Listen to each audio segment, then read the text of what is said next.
Assalamu alaikum everybody, my dear students, learners, viewers, well-wishers and honorable guardians. Today I have stood in front of you for the purpose of delivering my lecture. Especially I would like to deliver my speech on the topic of narration and especially I would like to discuss the narration of assertive sentence. Dear students, as you know, in my last video I discussed about narration and the next part of the narration of assertive sentence I will discuss today in this video. Please, you should take your exercise book and pen and you can write this from the board and please listen carefully, and if you listen carefully I think you will be able to learn very smoothly. Okay, thank you. Dear learners, look at the board. Assertive sentence, I have written here 3 examples and also 2 charts. Look at the board. Number 1, first of all, Mobin said to Korim, comma, inverted comma মধ্যে আছে I want to help you, inverted comma শেষ। Dear learners, আমাদেরকে প্রথমে নির্ণয় করতে হবে যে inverted কমার মধ্যে যে বাক্যটি রয়েছে সেটি অ্যাসার্টিভ না ইন্টারোগেটিভ না ইম্পারেটিভ না অপটেটিভ না এক্সক্লামেটরি, সেটা আগে নির্ণয় করতে হবে। যেহেতু ইনভার্টেড কমার মধ্যে প্রথম শুরু হয়েছে আই দিয়ে এবং লাস্টে ফুল স্টপ রয়েছে, কাজেই আমরা এটা বুঝবো এটা অবশ্যই অ্যাসার্টিভ সেন্টেন্স। যখন আমি শিওর হলাম যে I want to help you মানে আমি তোমাকে সাহায্য করতে চাই, এই বাক্যটি অ্যাসার্টিভ সেন্টেন্স, তখনই আমাকে এই সেড টু, এই যে অ্যাসার্টিভ সেন্টেন্সের রিপোর্টিং ভার্ব সেড টু, এই সেড টু কে পরিবর্তন করে টোল্ড লিখতে হবে। যেমন আমি লিখেছি মাই মোবিন, এখানেও মোবিন, এই সেড টু এর পরিবর্তে টোল্ড করিম, কমা কোটেশনের জায়গায় আমি দ্যাট লিখেছি। Dear learners, you have to remember that we must write that in the place of comma and inverted comma, অর্থাৎ কমা কোটেশনের জায়গায় আমাদেরকে দ্যাট লিখতে হবে in the field of assertive sentence, assertive সেন্টেন্সের ক্ষেত্রে। ওকে, দেন সাবজেক্ট, অ্যাসার্টিভ সেন্টেন্সের এই যে সাবজেক্ট প্রথমেই থাকে, সেই সাবজেক্টটাই এখন আমি এখানে লিখবো প্রথমে। তবে এই সাবজেক্ট হচ্ছে আই। অলওয়েজ আমাদের মনে রাখতে হবে আই উই, যেমন আই এবং উই এই দুইটা থেকে আসে যে I me my, we us our. এই 6টা যদি সাবজেক্ট বা পার্সন থাকে তাহলে সেটাকে অবশ্যই এই সেড টু এর আগে যে থাকবে তাকে বুঝাবে, অর্থাৎ এই আই মানেই হচ্ছে মবিন। এখন আই মানে যদি মবিন হয় তাহলে মবিনই এখানে লিখবো, তবে এই দ্যাটের আগে মবিন আছে সেই জন্য মবিনের পরিবর্তে প্রোনাউন হি লেখা হয়েছে, ব্র্যাকেটে এম মবিনের প্রথম অক্ষর লেখা হয়েছে। এবার ভার্বের অবস্থা, যে ডিয়ার লার্নার্স, অন্যান্য সেন্টেন্সে দেখা যায় সাবজেক্টের পরে একটা অক্সিলারি ভার্ব থাকে, এখানে কিন্তু সাবজেক্টের পরে মূল ভার্ব এবং প্রেজেন্ট ফর্ম আছে। ওয়ান্ট, ওয়ান্ট মানে চাওয়া, এটা প্রেজেন্ট ফর্ম আছে। সাবজেক্টের পরে মূল ভার্বের প্রেজেন্ট ফর্ম থাকলে সেটা প্রেজেন্ট ইনডিফিনিট পরিবর্তন হয়ে পাস্ট ইনডিফিনিট হয়, আর পাস্ট ইনডিফিনিটের গঠনে সাবজেক্টের পরে V2 হয়, অর্থাৎ এই ওয়ান্ট ভার্বের 2 নং ফর্ম হবে wanted. He wanted to help, to সহজে ভার্ব থাকে, সেটা পরিবর্তন হয় না, এটাকে নন ফিনিট ভার্ব বলে। নন ফিনিট ভার্ব কোনো টেন্স ভয়েস ন্যারেশনের ক্ষেত্রে চেঞ্জ হয় না, অর্থাৎ টু হেল্প এখানে টু হেল্পের আকারে আছে। এবং ইউ, এই ইনভার্টেড কমার মধ্যে ইউ আছে, ইউ দ্বারা অবশ্যই সেড টু এর পরে আছে করিমকে বোঝায়, এই ইউ মানেই হচ্ছে করিম, তাহলে আমি এখানে করিম লিখতে পারি, অথবা করিমের পরিবর্তে প্রোনাউন হিসাবে হিম লেখা হয়েছে, কেননা এখানে ভার্বের পরে অবজেক্ট ইউ আছে। নিশ্চয়ই হি, করিমের পরিবর্তে যে হি প্রোনাউন হয় সেই হিও কিন্তু অবজেক্ট আকারে বসবে হিম, সেই জন্য হিম লিখে ব্র্যাকেটে কে লেখা হয়েছে। Number 2, Babul said to father, comma inverted কমার মধ্যে আছে I went to Dhaka yesterday, full stop. Dear learners, inverted কমার মধ্যে আই দিয়ে শুরু হয়েছে এবং লাস্টে ফুল স্টপ আছে, কাজে আমরা এটাকে অবশ্যই অ্যাসার্টিভ সেন্টেন্স বলবো। অ্যাসার্টিভ সেন্টেন্স যখনই বলবো তখনই এই সেড টু এর পরিবর্তে, এখানে সেড টু এর পরিবর্তে টোল্ড বসানো হয়েছে। বাবুল, সেড টু এর পরিবর্তে টোল্ড, তারপরে ফাদার, এই যে কমা কোটেশন এই জায়গাটিতে দ্যাট বসবে। অবশ্যই অ্যাসার্টিভ সেন্টেন্সে কমা কোটেশনের জায়গায় দ্যাট বসে এবং এইখান থেকে প্রথমে সাবজেক্ট আই কে ধরতে হবে আগে। আই মানে হচ্ছে সেট টু এর আগে যে আছে বাবুল, আই মানে বাবুল, এখানে বাবুল না লিখে বাবুলের পরিবর্তে প্রোনাউন বসে হি, সেই জন্য হি বসিয়েছি।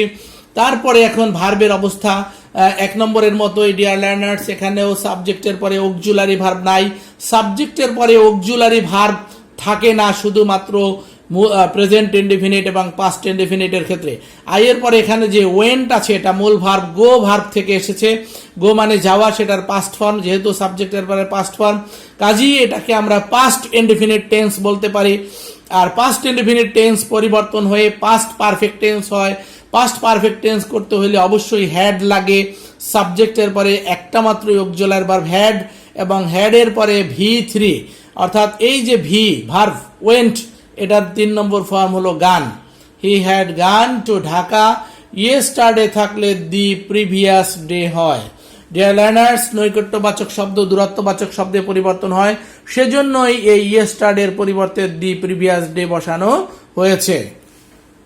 Number 3, the old man said to the maid, comma inverted কমার মধ্যে, এই ইনভার্টেড কমা শুরু হয়েছে I have been starving for 2 days full stop এবং ইনভার্টেড কমা শেষ। ইনভার্টেড কমার মধ্যে যেহেতু আই দিয়ে শুরু হয়েছে, লাস্টে ফুল স্টপ আছে, কাজে অবশ্যই এটাকে অ্যাসার্টিভ সেন্টেন্স আমরা বলবো। অ্যাসার্টিভ সেন্টেন্সের জন্যই এই সেড টু এর পরিবর্তে এখানে টোল্ড লেখা হয়েছে।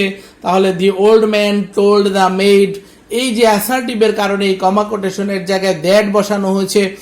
এবার প্রথম সাবজেক্ট আই, আই মানে হচ্ছে দি ওল্ড ম্যান, এখানে ওল্ড ম্যান বলছে, সেই আই মানে হচ্ছে দি ওল্ড ম্যানের পরিবর্তে হি। হ্যাভ থাকলে হ্যাড হয়, সেই কারণে হ্যাভ বিন হয়ে গেছে had been. Starving for 2 days যা আছে অপরিবর্তিত ভাবে বসবে। ডিয়ার লার্নার্স, তোমরা দেখো প্রেজেন্ট ইনডিফিনিট থাকলে তা পাস্ট ইনডিফিনিট হয়, যেমন আই ওয়ান্ট, এটা পাস্ট ইনডিফিনিট হয়ে গেছে হি ওয়ান্টেড। আবার পাস্ট ইনডিফিনিট থাকলে তা পাস্ট পারফেক্ট টেন্স হয়, যেমন আই ওয়েন্ট, এটা পাস্ট ইনডিফিনিট পরিবর্তন হয়ে গেছে past perfect tense, he had gone. Thank you. Dear learners, come again.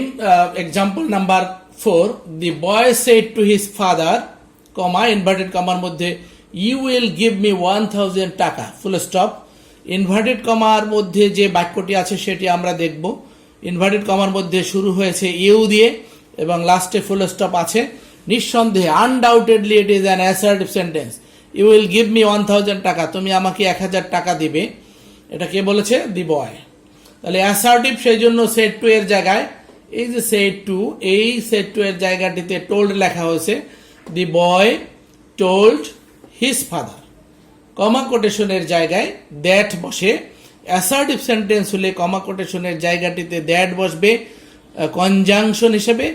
Conjunction কি করে? যুক্ত করে, এই দুইটা অংশকে জয়েন করছে। দ্যাটের পরে এখন এই প্রথম সাবজেক্ট ইউ কে ধরবো।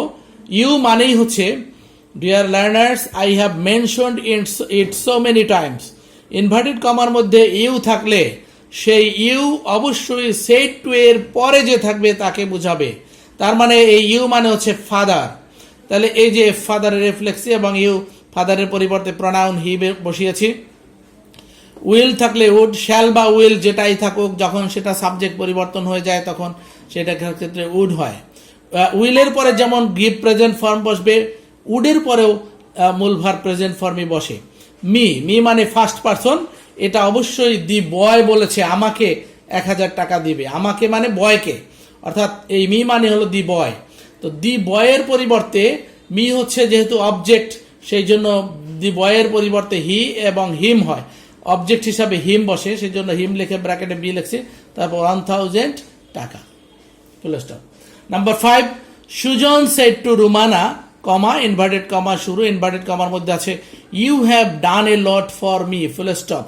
ইনভার্টেড কমার মধ্যে ইউ দিয়ে শুরু হয়েছে, কাজী ইউ যেহেতু সাবজেক্ট অবশ্যই অ্যাসার্টিভ সেন্টেন্স এবং লাস্টে ফুল স্টপও আছে, কাজে সেই কারণে সেড টু এর পরিবর্তে আমরা টোল্ড লিখেছি। Sujan told Rumana, assertive sentence, এই কমা কোটেশনের জায়গায় দ্যাট বসিয়েছি। তারপরে ইউ মানে হচ্ছে এই যে সেড টু এর পরে রুমানাকে বোঝানো হয়েছে, ইউ মানেই রুমানা আনডাউটেডলি, ইউ মানে এখানে রুমানা, রোমানার আর লিখেছি এবং রোমানার পরিবর্তে সাবজেক্ট হিসেবে প্রোনাউন শি ব্যবহার করেছি, কেননা অলরেডি দ্যাটের আগে তো রোমানা আছেই, সেই জন্য ইউ এর পরিবর্তে শি লিখে আর লেখা হয়েছে এবং হ্যাভ হয়ে গেছে হ্যাড, হ্যাডের পরে ডান B3 A lot for me, me মানে ফার্স্ট পার্সনের অবজেক্ট।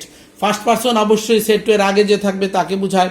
সুজন, সুজনের পরিবর্তে এখানে হিম হবে, হ্যাঁ অবজেক্ট, সেই জন্য হিম, এবং এই সুজন এর পরিবর্তে লিখেছি সেই জন্য এস।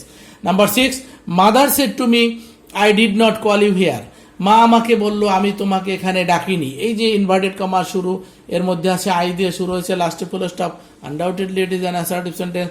সেড টু এর পরিবর্তে টোল্ড লিখেছি, মাদার টোল্ড মি, কমা কোটেশনের জায়গায় দ্যাট হয়েছে, আই মানে মাদার, আই মানে সাবজেক্ট ফার্স্ট পার্সন, সেই জন্য সাবজেক্টকে বোঝায়। সেড টু এর আগে মাদার মানে শি, মাদারের পরিবর্তে শি লেখা হয়েছে। ডিড নট থাকলে হ্যাড নট হয়।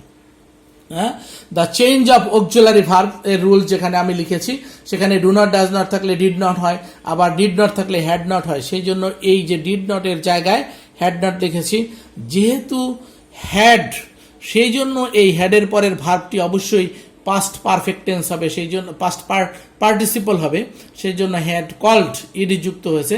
কল্ড ইউ মানে আমাকে বলেছে, সেই জন্য ইউ মানে মি, এখানে মি অবজেক্ট হিসাবে বসছে। হিয়ার থাকলে দেয়ার হবে। Dear learners, dear students, you have to remember that narration is very simple, very easy. Only thing you have to do, that is you should pay your attention, you should pay heed to this lesson. If you want to, if you would like to learn narration, stay with me, stay connected with my videos, and observe and listen to my lecture. I am sure that you will be able to learn, no doubt. Okay, thank you.